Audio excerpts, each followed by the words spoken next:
Hello guys, welcome to Matt for movies. आज हम बात करने वाले हैं wrong turn to dead end के बारे में। मूवी की शुरुआत में एक मॉडल को दिखाया जाता है जिसका नाम किम्बरली है और वो एक रियलिटी शो शूट करने के लिए वेस्ट वर्जीनिया के जंगल की तरफ जा रही थी। जैसे कि उसे रास्ता नहीं मिलता, इसलिए उसका मैनेजर उसे लोकेशन बता रहा होता है। तभी किम्बरली के सामने दो रास्ते आ जाते हैं और उसका मैनेजर उसे पेपर फैक्ट्री वाला रास्ता लेने के लिए कहता है और किम्बरली मैनेजर के बताए रास्ते पर आगे बढ़ती है। लेकिन उस रास्ते पर थोड़ा आगे जाते ही उसका उसके मैनेजर से कनेक्शन टूट जाता है क्योंकि उसके फोन के सिग्नल चले जाते हैं और फोन देखने के चक्कर में किम्बरली अपनी कार से एक आदमी को उड़ा देती है, जिसे देखकर वो बहुत डर जाती है। फिर वो अपनी गाड़ी से उसे देखने के लिए उतरती है। किम्बरली जैसे ही उसके नजदीक जाके उसकी सांसें चेक करती है, वैसे ही वो आदमी उस पर अटैक करता है और उसका निचला होठ चबा जाता है। किम्बरली दर्द से तड़पती हुई वहाँ से भागने की कोशिश करती है, लेकिन तभी उसका सामना दूसरे म्यूटेंट से हो जाता है जो उसे पकड़ लेता है और उसका नाम थ्री फिंगर था। वो किम्बरली को पकड़कर उसको कुल्हाड़ी से मारकर बीच से उसके दो टुकड़े कर देता है। तभी वो दोनों म्यूटेंट उसका एक एक टुकड़ा पकड़कर वहाँ से चले जाते हैं। ये बहुत ही डरावना सीन था। इसके बाद हमें दिखाया जाता है एक रिटायर्ड कर्नल डेल मर्फी, जो कि वेस्ट वर्जीनिया में एक सर्वाइवल रियलिटी शो होस्ट कर रहा था। उस शो का नाम था द एपोकैलिप्स, जिसमें टोटल 6 कंटेस्टेंट्स थे। एक मॉडल एलेना, एक स्केट बोर्डर जॉन्सी, एक फॉर्मर सोल्जर एम्बर, एक फॉर्मर फुटबॉल प्लेयर जे, एक लड़की नीना एंड लास्ट किम्बरली, जो उस रियलिटी शो में पहुँच नहीं पाई क्योंकि उसे रास्ते में ही म्यूटेंट्स ने मार दिया था। जैसे कि सब शूटिंग के लिए रेडी थे और शूटिंग स्टार्ट करने के लिए किम्बरली का वेट कर रहे थे, लेकिन बहुत समय हो गया, वहाँ किम्बरली नहीं पहुँची, ना ही उससे कोई कांटेक्ट हुआ। तभी शो का डायरेक्टर माइकल किम्बरली के बिना ही शूटिंग स्टार्ट करने को कहता है और वो शो की प्रोड्यूसर मारा को 6 कंटेस्टेंट बनने को कहता है। जैसे कि मारा माइकल की गर्लफ्रेंड थी, इसलिए वो माइकल की इस बात पर राजी हो जाती है। वहाँ उस जंगल में उन्होंने हर जगह कैमरा फिट किए थे और साथ ही एक कंटेस्टेंट के ऊपर भी एक एक कैमरा फिट किया था। तभी वो शो को आगे बढ़ाते हैं और डेल उन सबको जंगल से खाना लाने का टास्क देता है और उन सबको 3 टीम्स में डिवाइड कर दिया जाता है। पहली टीम थी जेक और एलेना की, दूसरी टीम एम्बर और जॉन्सी की थी और लास्ट नीना और मारा की थी। उन सबको सारे रूल्स बहुत अच्छे से एक्सप्लेन कर दिए जाते हैं। फिर गेम शुरू हो जाती है। आरवी के अंदर हम कैमरे में देखते हैं नील को, जो माइकल का असिस्टेंट होता है और वो वहाँ जंगल में टॉयलेट कर रहा होता है कि तभी वहाँ उसके पीछे थ्री फिंगर आ जाता है और उसे गला काट कर मार देता है। इसके बाद दिखाते हैं डेल को, जो जंगल में गेम सेटअप कर रहा होता है। जैसे कि गेम सेटअप करने के बाद वो अपनी एटीवी के पास जाता है तो वो देखता है कि किसी ने तीर चलाकर उसके टायर पंचर कर दिए हैं। उसके बाद उसके ऊपर भी तीर से हमला होता है, जिससे बचने के लिए भागते भागते वो एक पेड़ के पीछे जाकर छिप जाता है। तभी सामने से थ्री फिंगर उसके ऊपर कुल्हाड़ी फेंक कर मारता है, लेकिन डेल उसके हमले से बच जाता है और तभी डेल चाकू निकालकर उस पर हमला करता है, जो सीधा जाकर थ्री फिंगर की छाती में घुस जाता है। लेकिन उसे कोई फर्क नहीं पड़ता, बल्कि वो खुद चाकू को बाहर निकालकर खुद का ब्लड उस चाकू से लिक करता है। तभी वहाँ पीछे से एक और म्यूटेंट आकर डेल पर हमला करके उसे बेहोश कर देता है। उधर माइकल टीम 1 को शूट कर रहा होता है, लेकिन वो अपने चैनल को ग्रो करने के लिए सर्वाइवल के अलावा और भी बहुत कुछ दिखाना चाहता था। लेकिन जे कुछ उल्टा सीधा करने के लिए बिल्कुल तैयार नहीं था, क्योंकि उसकी फैमिली भी ये शो देखने वाली थी। ऐसा कहकर वो वहाँ से चला जाता है, लेकिन एलेना फेमस होने के लिए किसी भी हद तक जाने को तैयार थी, इसलिए वो माइकल को लालच देती है। इधर नीना और मारा को एक टास्क मिलता है, जिसे पूरा करने के लिए उन्हें एक रिवर तक जाना था। जैसे तैसे वो दोनों रिवर तक पहुँच जाती है और वो दोनों मिलकर अपना टास्क भी कम्प्लीट कर लेती है। जब वो दोनों अपना टास्क कंप्लीट करके वहाँ से जा रही होती हैं कि तभी मारा को माइकल और एलेना एक साथ दिखते हैं, जिन्हें ऐसे देखकर मारा को बहुत दुख होता है, क्योंकि वो ये सब माइकल के लिए ही कर रही थी। मायूस मारा को नीना बहुत समझाती है और वहाँ से ले जाती है। वहीं दूसरी तरफ अम्बेर और जॉन्सी को जंगल में एक बारबेक्यू नजर आता है और वो दोनों सोचते हैं शायद यही टास्क था, इसलिए वो दोनों उस बारबेक्यू को उठाकर वहाँ से ले जाते हैं। चलते चलते नीना और मारा एक घर के सामने पहुँच जाती है। मारा को अब बस वहाँ से कैसे भी करके निकलना था, इसलिए वो उस घर में जाकर फोन ढूंढती है, जहाँ घर में उन्हें एक म्यूटेंट फैमिली की पिक्चर्स दिखाई देती हैं, जिसमें टोटल 4 मेंबर्स होते हैं, पापा, माँ, ब्रदर एंड सिस्टर। वो दोनों उन पिक्चर्स को देख ही रही होती हैं कि तभी वहाँ कोई चिल्लाते हुए घर के अंदर आ जाता है। आवाज सुनकर वो दोनों एक दरवाजे के पीछे छिप जाती हैं। अब वो दोनों उन्हें छिपकर देखती हैं। वो माँ और सिस्टर थी जो घर में आई थी। माँ को लेबर पेन हो रहा था और सिस्टर माँ को टेबल पर लेटा देती है, जहाँ वो एक बच्चे को जन्म देती है, जो कि देखने में बहुत ही डरावना था। नीना और मारा उस बच्चे को देख ही रही होती है कि तभी सिस्टर की नजर उन दोनों पर पड़ जाती है। तभी बचने के लिए वो दोनों रूम का दरवाजा बंद कर देती हैं और उसके सामने एक भारी बेड अड़ा देती हैं, लेकिन सिस्टर जोर जोर से उस दरवाजे को बजाती है। उस रूम की सारी खिड़कियां भी सील्ड होती हैं, इसलिए उन दोनों के पास कोई चारा नहीं होता और वो उसके टॉयलेट पिट से घर के बाहर निकलती हैं। तभी वहाँ से उन दोनों को भागते हुए पा देख लेता है और पा तभी पीछे से एक कुल्हाड़ी फेंक कर मारता है, जो सीधा मारा के सर पे आकर लगती है, लेकिन नीना उसे बचाने के लिए नहीं रुकती, वो वहाँ से भाग जाती है। पा मारा के सर से कुल्हाड़ी गाड़ी निकालकर नीना का पीछा करता है, लेकिन नीना अपनी जान बचाने के लिए बड़ी मुश्किल से छिप जाती है। माँ ट्रक को लेकर वहाँ पा को लेने के लिए आती है, जहाँ उसने अपने ट्रक पर मारा को बांध रखा था और वो उसमें बैठे बैठे मारा की उंगली चबाती है और उसे चबाकर फेंक देती है, जो उंगली सीधा नीना के सामने जाकर गिर जाती है। नीना उस उंगली को देखकर चिल्लाने ही वाली होती है कि वो खुद का मुंह दबाकर अपनी आवाज बाहर आने से रोकती है। उसके बाद म्यूटेंट्स के जाने के बाद वो वहाँ से भाग जाती है। फिर माइकल को दिखाया जाता है, जो एलेना को वहीं छोड़कर आरवी की तरफ चला जाता है और वहीं ब्रदर म्यूटेंट एलेना को छिपकर देख रहा होता है। तभी वहाँ सिस्टर आ जाती है और वो चाकू लेकर एलेना के पीछे बढ़ जाती है। एलेना वहाँ से भागने की बहुत कोशिश करती है, लेकिन वो सिस्टर की पकड़ में आ जाती है और सिस्टर उस पर चाकू से बहुत बेरहमी से वार करती है, जिससे एलेना की स्पाइन तक दिखने लगती है और उसकी वहीं उसी वक्त मौत हो जाती है। उधर डेल को जब होश आता है तो वह खुद को उल्टा लटका पाता है, जहाँ उसे 3 फिंगर दिखता है और उसके सामने नील को काटकर डिनर की तैयारी करता है। तभी वहाँ माँ और पा भी आ जाते हैं, जो मारा की बॉडी को वहीं फेंक कर चले जाते हैं। तभी 3 फिंगर डेल को मारने के लिए आगे बढ़ता है, लेकिन वो फाइट बैक करता है और 3 फिंगर्स को चोट पहुंचाकर वहाँ से निकल जाता है। डेल बहुत ही ब्रेव होता है, वो 3 फिंगर के हाथ से उसी की गन को लेकर उसे मार डालता है। दूसरी तरफ माइकल आरवी में जाकर कैमरा चेक करता है। तभी आरवी चलने लगती है, जो कि माँ और पा चला रहे होते हैं। माइकल को लगता है कि आरवी को नील चला रहा है। तभी पा वहाँ आकर माइकल को पकड़कर ले जाता है और उसे बुरी तरह घायल कर देता है। वहीं दूसरी तरफ जैक, एम्बर और जॉन्सी बारबेक्यू का मजे ले रहे होते हैं। तभी नीना वहाँ बुरी तरह हांफते हुए पहुँच जाती है और वो उन्हें सब बताती है जो उसके साथ हुआ और उन सबको वहाँ से भागने के लिए भी कहती है। लेकिन जॉन्सी सोचता है कि वो एक एक्टिंग कर रही है, जो कि शो का एक हिस्सा है। तभी एम्बर की नजर उस बारबेक्यू पर लगे मीट पर पड़ती है, जिसे वो मजे से खा रहे थे। उसे देखकर वो हैरान हो जाती है, क्योंकि उस पर उसे किम्बर्ली का टैटू दिखाई देता है, जिसे देखकर वो सब बहुत डर जाते हैं और वहाँ से तुरंत आरवी की तरफ भागना शुरू करते हैं। लेकिन उन्हें जब वहाँ आरवी नहीं मिलती, तब वो सब पेपर मिल की तरफ जाना डिसाइड करते हैं। उधर डेल भी उस घर के पास पहुँच जाता है, जहाँ उस घर में उसे मिलता है मेनार्ड, जो रॉन्ग टर्न पार्ट 1 में गैस स्टेशन का मालिक होता है। वहाँ डेल अपने घाव पर टाके लगाता है और मेनार्ड उसे उन म्यूटेंट्स के बारे में बताता है। वो उसे बताता है कि वो म्यूटेंट्स किसी और चीज से नहीं बल्कि पेपर मिल से निकले केमिकल वेस्ट की उपज है। जैसे ही उसे पता चलता है कि डेल ने 3 फिंगर को मार दिया है, वो डेल पर हमला कर देता है और वो उससे कहता है कि 3 फिंगर मेरा बेटा था। डेल तभी वहाँ से एक डायनामाइट उठाकर मेनार्ड के पीछे लगा देता है, जिससे उसके चिथड़े उड़ जाते हैं। इसके बाद डेल बाकी म्यूटेंट से निपटने की तैयारी करता है। इधर वो बाकी सब उस पेपर मिल को ढूंढ रहे थे। तभी उन्हें जंगल में किसी के चिल्लाने की आवाज आती है, जो कि ब्रदर और सिस्टर की थी, लेकिन सिस्टर ने एलेना के शूज पहने हुए थे। तभी उन्हें लगता है जैसे ब्रदर उस सिस्टर को परेशान कर रहा है। जैसे ही वो उसे बचाने के लिए आगे आते हैं, वो दोनों उन सबके पीछे पड़ जाते हैं। तभी फिर से नीना बाकी सबको छोड़कर वहाँ से भाग जाती है। वो तीनों जैसे तैसे उनसे बचकर वहाँ से भाग जाते हैं। भागते भागते नीना एक गड्ढे में गिर जाती है और बहुत कोशिश करने के बाद भी खुद को बाहर नहीं निकाल पाती। जैसे ही वो तीनों आगे जाते हैं, तभी जेक, एम्बर और जॉन्सी से कहता है कि तुम दोनों मुझे मिल पर ही मिलना, मैं नीना को ढूंढकर उसे वहीं लेकर आता हूँ। नीना के चिल्लाने की आवाज से जेक उसे ढूंढ लेता है और उसे किसी तरह गड्ढे से बाहर भी निकाल लेता है,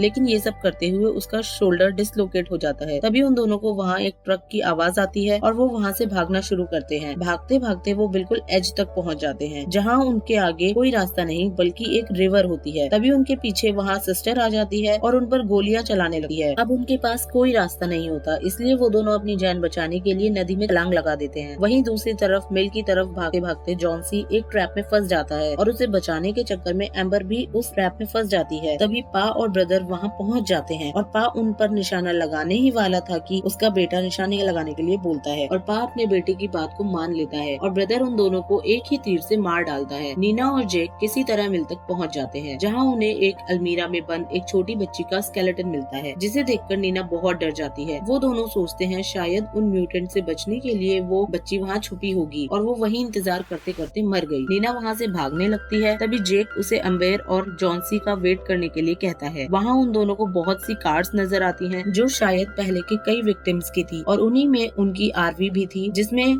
से माइकल के चिल्लाने की आवाज आती है। अब वो दोनों आरवी के अंदर उसे बचाने जाते हैं, लेकिन आरवी के अंदर माइकल की लाइव फुटेज चल रही होती है, जिसमें माँ माइकल को मार देती है। तभी जेक को समझ आता है कि ये एक ट्रैप है, लेकिन तब तक बहुत देर हो चुकी थी और वो म्यूटेंट्स उन दोनों को भी पकड़ लेते हैं। जब नीना की आँख खुलती है तो वो खुद को एक चेयर से बंधा पाती है और जेक भी वहीं सीलिंग से बंधा लटका हुआ था। वो म्यूटेंट्स उस जगह डिनर कर रहे थे। डिनर से पहले वो म्यूटेंट्स मिलकर प्रे भी करते हैं। उसके बाद ब्रदर नीना के मुंह में जबरदस्ती खाना डाल देता है। यहाँ पता चलता है कि वो फैक्ट्री ही उन म्यूटेंट्स का घर था। माँ जाकर एक ग्राइंडर में बचे हुए वेस्ट पार्ट्स डाल डाल देती है और ये सब डेल भी नीचे से देख रहा होता है। माँ के जाते ही डेल वहाँ से बाहर आता है, लेकिन गलती से उससे आवाज हो जाती है जो वो म्यूटेंट सुन लेते हैं और उसे ढूंढने लगते हैं। डेल ब्रदर और सिस्टर को अपने जाल में फंसाकर उन्हें डायनामाइट से उड़ा देता है। वहीं नीना खुद को आजाद करने की खूब कोशिश करती है और डेल वहाँ आकर जेक और नीना को छुड़ा लेता है। पा और माँ भी वहाँ आ जाते हैं और अपने बच्चों को ऐसी हालत देखकर वो दोनों बिल्कुल पागल हो जाते हैं। पा डेल के ऊपर बहुत से तीर से वार करता है, लेकिन डेल बहुत स्ट्रॉन्ग होता है तो खुद को बचाव करता है। लेकिन तभी माँ डेल के गले में कोई नुकीली चीज डालकर उसे मार डालती है। नीना मिल से बाहर निकल जाती है, लेकिन जेक गलती से उस ग्राइंडर वाले रूम में पहुंच जाता है। तभी माँ पा वहाँ आकर जेक को ग्राइंडर में धकेलने लगते हैं। तभी नीना को जेक की चीखें सुनाई देती हैं, जिसे सुनकर वो उसे बचाने के लिए वापस वहाँ आ जाती है। वो पा की गर्दन पर काटकर उसका सारा मांस उखाड़ लेती है। तभी जेक किसी तरह पा को ग्राइंडर में धकेल देता है, जिससे उसका एक हाथ पूरी तरह कट जाता है। माँ उसे सही वक्त पर बाहर निकाल लेती है, लेकिन तभी नीना एक लीवर खींच देती है, जिससे वहाँ बंधा लकड़ी का एक लॉग माँ पा से जाकर टकराता है और उन्हें ग्राइंडर में गिरा देता है। उन दोनों की बहुत बुरी हालत हो जाती है। फिर नीना और जेक एक कार में बैठकर वहाँ से निकल जाते हैं। लेकिन ये मूवी का एंड नहीं है। मूवी के एंड में दिखाते हैं कि थ्री फिंगर अभी मरा नहीं था। वो उस न्यू बॉर्न म्यूटेंट बेबी को फिंगर से फीड करा रहा होता है। आपको ये मूवी कैसी लगी कमेंट सेक्शन में जरूर बताइएगा और इसी तरह मूवी एक्सप्लेनेशन देखने के लिए हमारे चैनल को सब्सक्राइब करें और वीडियो को लाइक करना ना भूलें। Bye bye.